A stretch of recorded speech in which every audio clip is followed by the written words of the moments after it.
Nunca me fijo mucho en las noticias de la ciudad.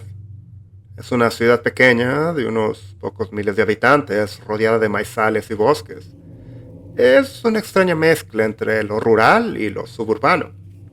En los límites de la ciudad había una fábrica enorme, pero cerró hace unos 25 años porque la empresa se trasladó al extranjero. Creo que se fueron a China. Ahora, algunas cuadras están inactivas y abandonadas, mientras que otras están bien cuidadas y actualizadas. Siempre ha habido un extraño concurso de popularidad en la ciudad. Hay unos 5 o 6 árboles genealógicos muy grandes que han arraigado en la ciudad a lo largo de los años y, curiosamente, todos parecen ocupar puestos de poder. El alcalde, el jefe de bomberos, el jefe de policía, el superintendente escolar, todos ellos cargos que pertenecen a estas familias. Tengo algunos amigos de distintas familias, pero en general soy insignificante a los ojos de todos los demás. Y aunque puede llegar a ser una especie de juego de tronos por aquí, sigue siendo una ciudad increíblemente tranquila. Los pequeños sucesos como peleas o accidentes de carro se llevan al pueblo por delante. Así que imagínate lo que sentí al ver las noticias esta noche. Me senté en la sala con el plato de la cena en el regazo. Miré hacia el sofá y vi a mis padres disfrutando tranquilamente de la comida. En la televisión estaban dando las noticias locales y un llamativo titular en rojo y blanco que decía «Últimas noticias» apareció delante de nosotros. Los tres levantamos rápidamente la vista de nuestra comida. Un presentador de noticias vestido con un traje azul oscuro empezó a relatar con severidad los acontecimientos de la noche. Pasó a hablar de 2 niños que habían desaparecido esta mañana.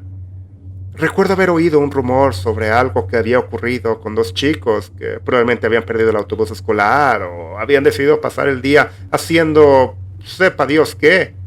Pero eso era todo. El caballero de la pantalla continuó mientras revelaba al supuesto paradero de los jóvenes. Sinceramente, no recuerdo mucho de lo que dijo, pero sí palabras clave como «cuerpos no encontrados» y «la búsqueda continúa». No estaba muy seguro de cómo todo el mundo estaba tan seguro de la desaparición de los chicos, si ni siquiera los habían encontrado. Solo recuerdo a todos los padres del pueblo exigiendo que sus hijos estuvieran en casa inmediatamente después de la escuela. El mío incluido en esta insistencia, por supuesto. Ese día llegué a la escuela y vi a mi amigo Andy entrando en el edificio. Era un día fresco de otoño, así que decidí que podía ir caminando a la escuela en lugar de esperar al autobús. Corrí hacia él, un poco sin aliento. «Oye, ¿has oído lo de Franklin y Tyler?», me dijo con una expresión de sorpresa en su rostro. Negué con la cabeza. «Mi madre me dijo que los encontraron muy temprano esta mañana. Por lo visto, fue una escena bastante fea. Toneladas de sangre y cosas así», dijo. Mi amigo Andy nunca se caracterizó por ser alguien bueno en las crisis, así que no me sorprendió que cuando la gente que conocíamos, gente real, resultaba herida o algo peor, para él todo seguía siendo como una película. «Vaya manera de salirse del tema, amigo», dije. Andy y yo nos dirigimos a nuestra primera clase, donde nuestro profesor, el señor Thomas, se sentó solemnemente en su escritorio y nos dijo en voz baja que tomáramos asiento. Una vez que la mayoría de la clase entró, comenzó su inminente mensaje. «Estoy seguro de que algunos de ustedes han oído historias o mentiras sobre lo que les ha pasado a nuestros compañeros desaparecidos. Quiero que todos sepan que, desgraciadamente, ambos han fallecido, pero que la policía y los funcionarios no nos han dicho nada más. Es importante que no confíen ni crean nada de lo que puedan oír en los pasillos o de otros alumnos. Esta es una situación por la que ningún profesor o joven adulto quiere pasar aquí. Así que, si alguno de ustedes quiere hablar de sus sentimientos o simplemente quiere descargar algunas cosas de su mente, la orientadora está disponible todo el día y su puerta está abierta», nos dijo mientras se paseaba de un lado a otro. El resto del día pasó extrañamente rápido. Ninguna de nuestras clases parecía estar bien porque la gente no paraba de hablar de lo que había pasado, ni siquiera los profesores. Una vez más, uno de los muchos atributos de un pueblo pequeño. El timbre sonó a las 2:30, lo que significaba que todo el mundo debía irse a casa. Pero el timbre fue interrumpido por un anuncio del director de la escuela. Alumnos, por favor sigan este mensaje. Vayan a casa y quédense ahí. Ha sido un día para todos nosotros y el alguacil Walters despide a todos que permanezcan fuera de las calles durante los próximos días hasta que esta situación se resuelva. Hasta nuevo aviso, todos los clubes y las prácticas se suspenden para permitir que todos estén con sus familias. Gracias y que tengan un buen día. Sonó el altavoz. Andy me miró asombrado y ambos nos dirigimos hacia las puertas. Amigo, algo debe de haber sacudido mucho esta ciudad, me dijo. La única vez que cancelaron el entrenamiento de fútbol fue cuando el entrenador Ramírez se rompió la pierna al caer de su tejado. Se rió entre dientes. Me miró y sacó una bolsa de papas fritas de su mochila. Entonces, ¿qué crees que mató a Frank y Tyler? ¿Un asesino en serie? ¿Una secta? Quizá fue un negocio de drogas que salió mal, me dijo entusiasmado. No estoy seguro. Mi voto es por la droga. Toda la personalidad de Tyler era ser un marihuano, ya que era el porrero de la escuela a la madura edad de 16 años, le dije. En ese momento miramos a una mujer que caía de rodillas a los pies de un policía. La reconocimos inmediatamente. Era la madre de Franklin. Andy y yo nos callamos avergonzados mientras caminábamos rápidamente hacia mi casa. Entramos y mamá estaba en la cocina preparando la comida para la cena de la iglesia de esta noche. Supongo que decidieron cambiarlo para hacer comida para las familias de los dos chicos en su lugar. Le dije a mi mamá que nos dirigíamos a mi habitación. Y Andy tuvo que llamar a su papá para decirle que había llegado hasta aquí, sobre todo después de lo que ocurrió la noche anterior. Andy y yo pasamos la mayor parte de la tarde jugando a videojuegos y viendo películas. Cuando era hora de que Andy se fuera a casa, llamó a su papá y le dijo que estaba en camino. Su padre trabajaba en segundo turno y no llegaba a casa hasta alrededor de las 11 de la noche la mayoría de los días. Me sentí un poco incómodo estando solo en casa ahora, así que me aseguré de cerrar las puertas por si acaso. Subí a mi habitación, tomé un cómic de mi escritorio y me volví a acostar. Pasó una hora y luego mamá y papá volvieron a casa.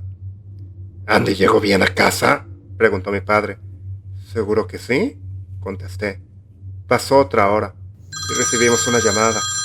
Era el padre de Andy. Andy se fue a casa hace 2 horas, pero no está aquí, le dijo bruscamente a mi padre, que contestó el teléfono. Discutieron un momento. Tal vez se perdió, Norm. Ya sabes cómo puede ser Andy, dijo mi padre, probablemente sabiendo lo que podría haber sucedido, pero no quería decirlo en voz alta para herir los sentimientos de Norm. Vivimos a 3 cuadras de distancia. No se tarda 2 horas en cruzar la ciudad, y mucho menos 3 cuadras, argumentó mi padre. El resto de la noche es borroso en mi memoria. Papá y sus amigos empezaron un pequeño grupo de búsqueda, y mamá me sentó con un oficial para responder algunas preguntas básicas.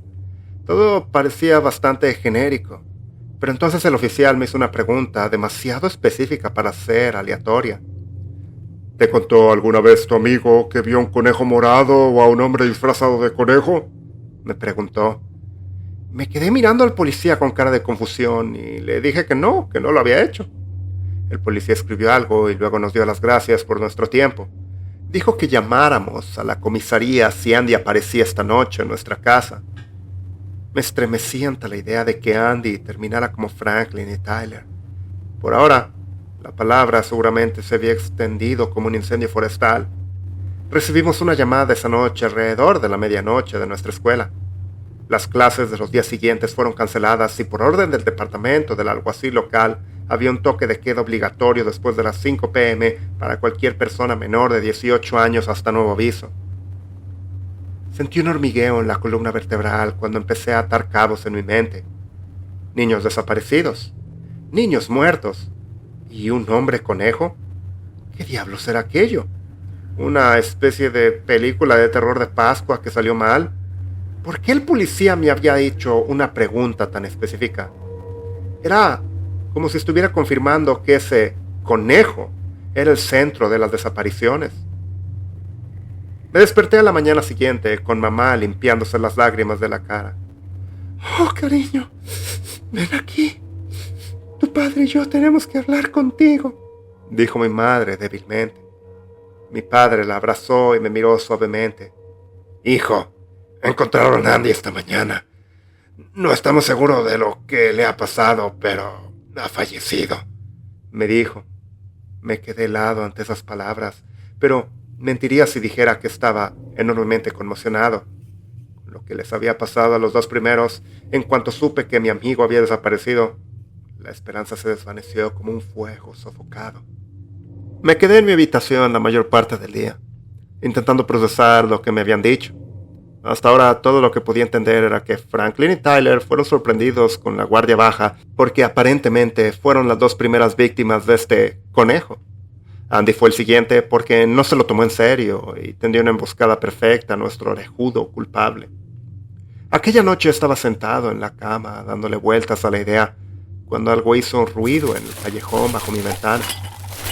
Me levanté lentamente y miré hacia la calle para ver un bote de basura volcado y temblando. Vi que un gato salía disparado del contenedor mientras yo respiraba aliviado. Me di la vuelta para regresar a mi cama cuando me quedé paralizado de miedo. Algo me estaba observando. Por el borde de la vista observé dos grandes orejas que se mecían con el viento nocturno fuera de la ventana de mi otra habitación. Me asusté y giré para mirarlo. Pero no era más que un truco de mi mente. Solo eran dos ramas en la oscuridad. Lo que me había dicho aquel policía se me había metido en la cabeza. Sentía que todo lo que veía o oía era el conejo.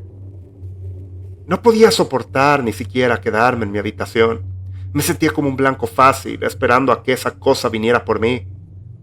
Lo que decidí hacer a continuación fue simultáneamente la elección más tonta y más audaz de mi vida. Mi joven yo pensaba que tenía más posibilidades de sobrevivir si el cazador se convertía en la presa. Eso sí, aún no tenía ni idea a qué me enfrentaba. Por lo que yo sabía, no había ningún conejo o asesino en serie corriendo por ahí, y en realidad solo había todo un grupo secreto secuestrando niños. De cualquier modo, mi instinto me decía que empezara a luchar contra algo que estaba seguro de haber inventado en mi cabeza. Siempre supe la diferencia entre la acción y el horror era contraatacar, así que decidí ser valiente y salir armado para enfrentarme a la amenaza. Tomé la pistola de mi padre de su caja fuerte, que, por extraño que parezca, siempre tenía abierta. Salí a las calles para perseguir a quien quiera que hubiera puesto esta ciudad patas arriba. Decidí que seguiría el camino de Andy primero. Tal vez esta persona intentaría la misma táctica conmigo, solo que yo estaría listo cuando Andy no lo estuvo. Las primeras 2 cuadras fueron relativamente tranquilas y aburridas, pero cuando llegué a la tercera cuadra, las cosas cambiaron. Oí un zumbido débil y agudo que provenía del lote abandonado de casas a mi derecha. Era un zumbido extraño que parecía desentonar y tropezar con sus propias notas, como si el cantante estuviera asustado o desconcertado. Fue entonces cuando vi una luz encendida en una de las casas. En el segundo piso de una casa abandonada había una única ventana iluminada que daba al patio cubierto de maleza. Me agaché detrás de un bote de basura para observar la casa y la persona que había dentro. El zumbido se hizo cada vez más inquietante hasta que casi llegó a asustarme.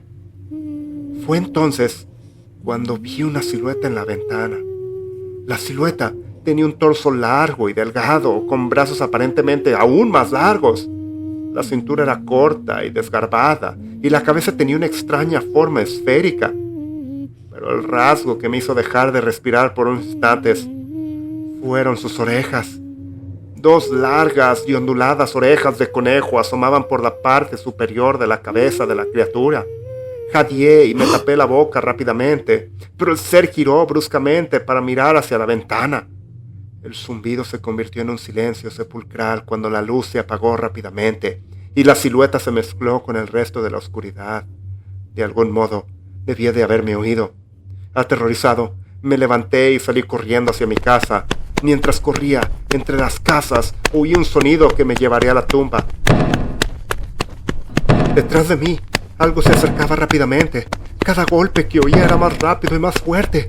Sin saber qué hacer, me limité a soltar un grito que helaba la sangre para intentar llamar la atención tanto como pudiese, pero los golpes no cesaban. No me atreví a mirar detrás de mí mientras corría más rápido que nunca. Vi las sombras de los tejados a la luz de la luna que se asomaban a la carretera. El pavor me recorrió la espalda cuando las sombras de los tejados mostraban un ser de gran tamaño, saltando al mismo ritmo que los ruidos de los golpes. Cada salto que daba la criatura era un nuevo tejado. Este ritmo me alcanzaría antes incluso de que pudiera llegar a mi cuadra.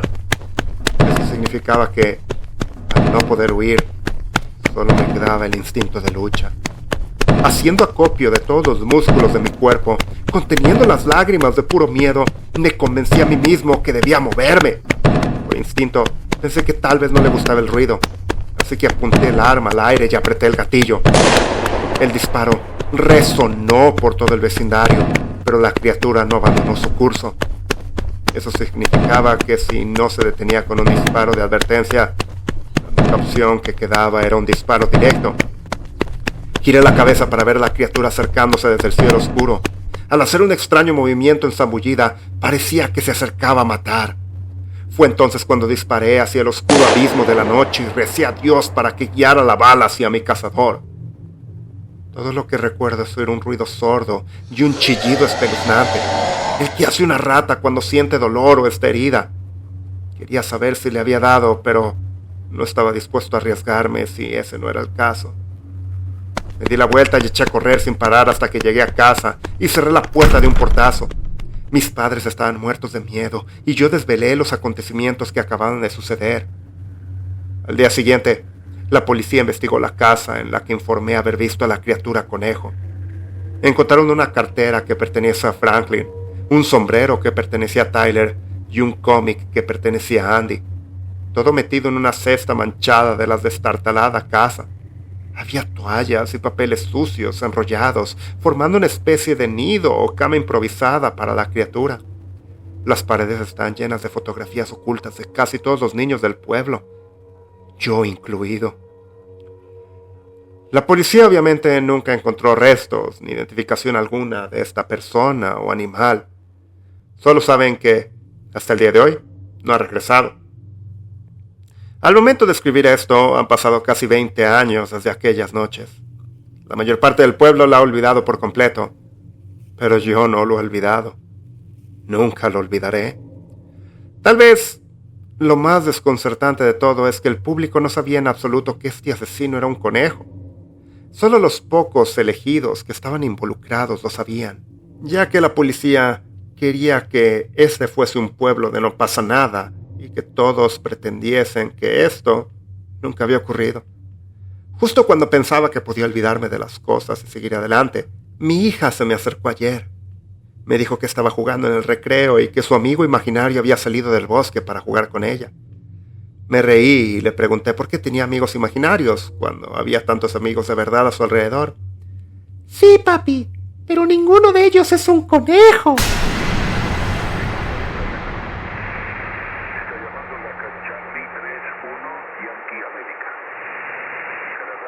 Acaban de escuchar El hombre conejo que aterrorizó mi ciudad. Un archivo compartido por Combat Wombat. El protagonista es muy interesante porque es igualmente parte un idiota y un héroe con lo que hace. Me hace preguntarme también sobre la naturaleza del hombre conejo. ¿Era un humano mutante?